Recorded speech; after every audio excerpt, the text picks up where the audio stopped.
भारत का एक राज्य जिसका नाम सुनते ही अक्सर गरीबी और पिछड़ेपन की तस्वीर आंखों के सामने आ जाती है। बिहार कभी प्राचीन भारत का ज्ञान और समृद्धि का केंद्र था। नालंदा, तक्षशिला जैसे विश्वविद्यालय थे यहाँ।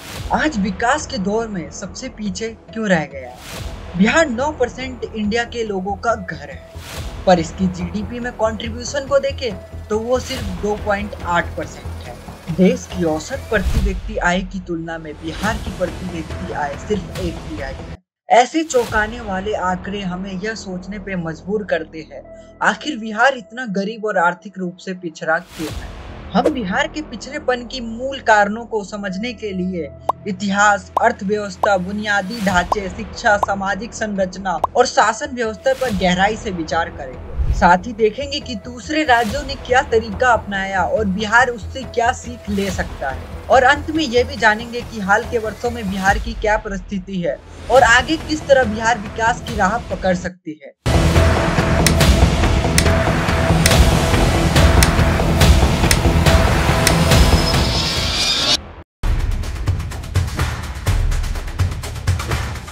बिहार के पिछड़ेपन की कहानी उसके इतिहास में गहराई तक जुड़ी हुई है।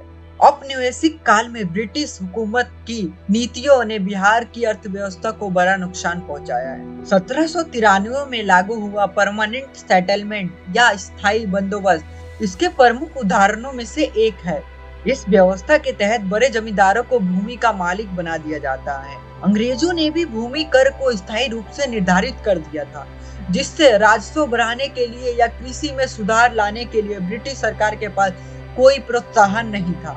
नतीजा यह हुआ कि जमींदारों द्वारा किसानों का शोषण तो होता रहा, लेकिन क्षेत्र में बुनियादी ढांचे या शिक्षा व्यवस्था जैसे संस्थानों में निवेश नहीं हो पाया।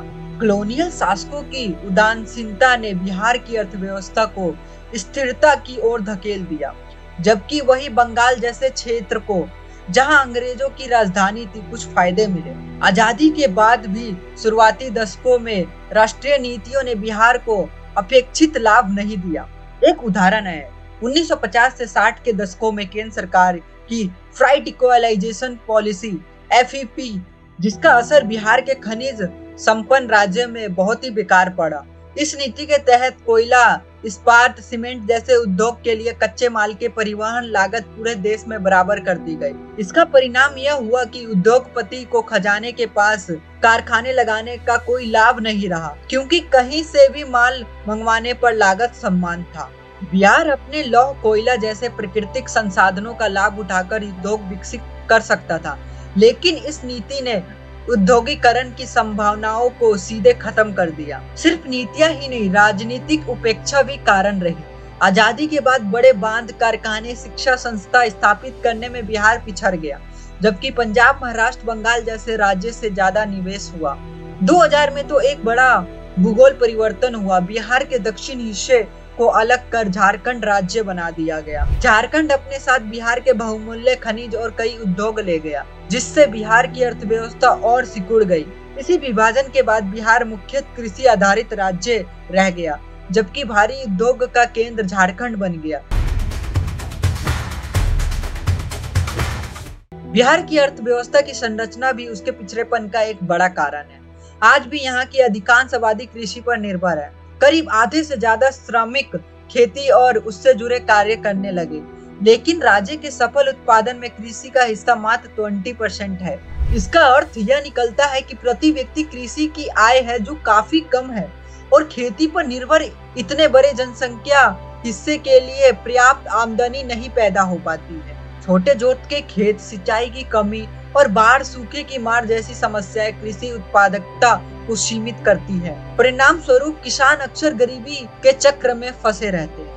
औद्योगिक विकास की बात करें तो बिहार लंबे समय से औद्योगिकरण, इंडस्ट्रियलाइजेशन में पिछड़ा रहा। राज्य में बड़े कारखाने या उत्पादन केंद्रों की संख्या बहुत कम है। एक समय था जब जमशेदपुर, बोकारो, धनबाद जैसे औद्योगिक शहर थे, जो आज झारखंड में है, लेकिन उनके अलग होने के बाद बिहार में भारी उद्योग लगभग न के बराबर रह गए।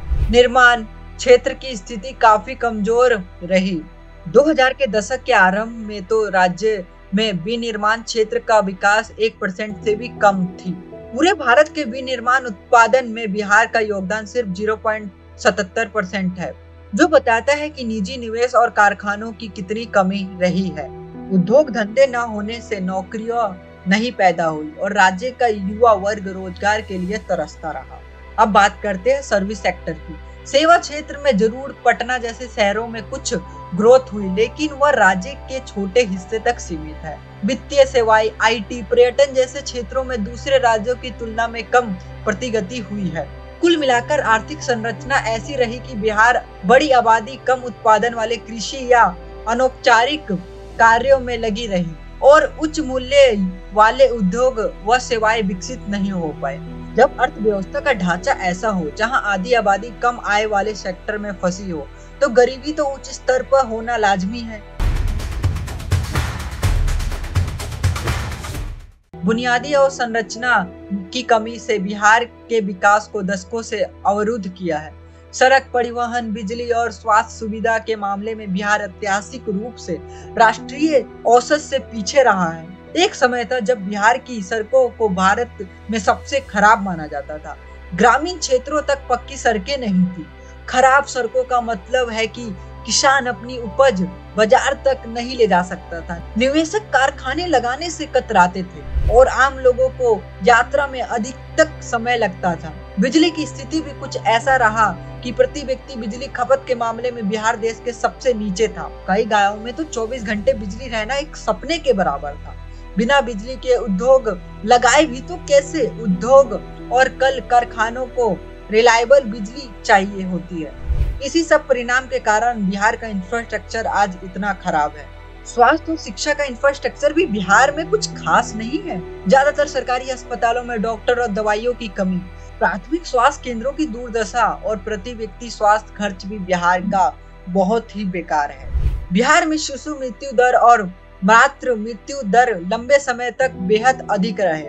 उदाहरण के तौर पर बिहार में बच्चों में कुपोषण और निमोनिया, खून की कमी अभी भी गंभीर समस्या है। 70% से अधिक बच्चे इसके चपेट में हैं, जो पोषण और स्वास्थ्य सेवाएं की कमी को दर्शाता है। हालांकि तस्वीरें धीरे धीरे बदल रही है।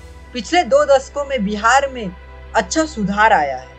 वर्तमान की सरकारों के प्रयास से थोड़ा सड़क नेटवर्क में सुधार आया है। आज बिहार में सड़कों का जाल बिछाया जा रहा है।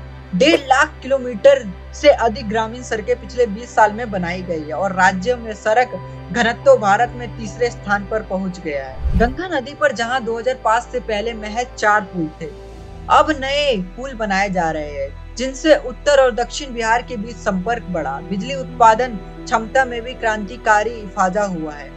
राज्य की अपनी बिजली उत्पादन 700 मेगावाट से बढ़कर 7000 मेगावाट तक पहुंच गई। गांव-गांव बिजली कनेक्शन पहुंचाने की मुहिम ने लाखों घरों को रोशन किया है। स्वास्थ्य के क्षेत्र में भी नए मेडिकल कॉलेज, अस्पताल और प्रधानमंत्री स्वास्थ्य योजना जैसे पहल से कुछ प्रगति हो रही है। बेशक चुनौतियां अभी कायम है, लेकिन कमजोर अवसंरचना वाली छवि को बदलने की शुरुआत हो गई है। यह समझना जरूरी है कि बुनियादी ढांचे में सुधार किसी भी अर्थव्यवस्था की रीढ़ होता है। सड़क, बिजली, अस्पताल, इंटरनेट जैसे ढांचे मजबूत होंगे तो विकास की रफ्तार अपने आप तेज हो जाएगी। तो दोस्तों, यह था इस वीडियो का पहला पार्ट। अगर आपको वीडियो पसंद आया तो लाइक करें, शेयर करें और हाँ, अगर आपने चैनल को सब्सक्राइब नहीं किया है तो अभी सब्सक्राइब करें और बेल आइकन को दबाना ना भूलें, ताकि आपको अगले पार्ट की नोटिफिकेशन सबसे पहले मिले। अगले वीडियो में हम बात करने वाले हैं कि आखिरकार बिहार जैसे टैलेंट रिच और कल्चरल पावर हाउस स्टेट को इतने सालों से इकोनॉमिक प्रोग्रेस क्यों नहीं मिल पाई, जॉब अपॉर्चुनिटी कहाँ है और क्या इस सिचुएशन से निकलने का कोई रियलिस्टिक सॉल्यूशन भी है। तो मिलते हैं अगले वीडियो में, तब तक के लिए टेक केयर, बाय बाय।